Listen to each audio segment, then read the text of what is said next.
Hello दोस्तों।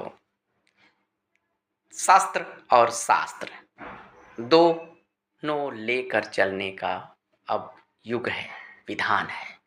हमारे उत्तर प्रदेश के मुख्यमंत्री योगी आदित्यनाथ ये बात हर मंच पर कहते हैं कि शस्त्र भी शास्त्र भी।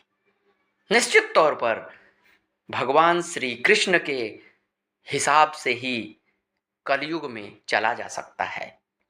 श्री कृष्ण के मुताबिक उनके बताए नियमों के अनुसार चलते हैं, तभी आप कलयुग में सरवाइव कर पाएंगे आगे की तरफ।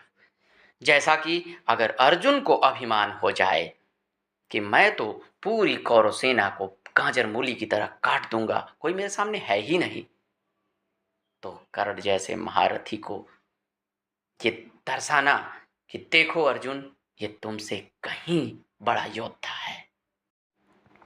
महाभारत युद्ध के अंत में महाराज युधिष्ठिर का दुर्योधन को ललकारते हुए ये कहना सरोवर पर पहुंचकर कि तुम हम 5 भाइयों में से किसी एक को चुन लो और उससे तुम युद्ध करो। मैं वचन देता हूं कि अगर तुमने उनमें से किसी को हरा दिया तो सारा राजपाट तुम्हें दे दूंगा। इतना जोश रखने की जरूरत नहीं है। आज के समय में अगर सत्ता का ताज आपके सर पे है तो जोश को संभाल के रखिए। वो श्री कृष्ण थे जिन्होंने भांप लिया कि अरे भैया, वचन देने से पहले सोच तो लिया होता।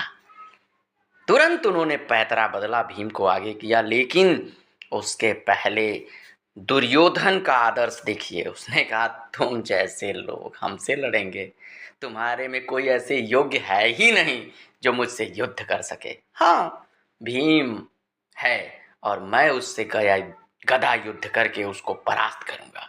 और वह नीतिगत लड़ भी रहा था, लेकिन श्री कृष्ण ने कहा नहीं, धर्म का पालन करने के लिए धर्म को ही तोड़ना जरूरी है। उसने कहा, इसलिए श्री कृष्ण ने कहा आहो आहो, और फिर गदा का वार जंघे पर किया गया और दुर्योधन विखंडित होकर टूटकर गिर गया। धर्म की रक्षा ऐसे भी की जाती है। जय हिंद।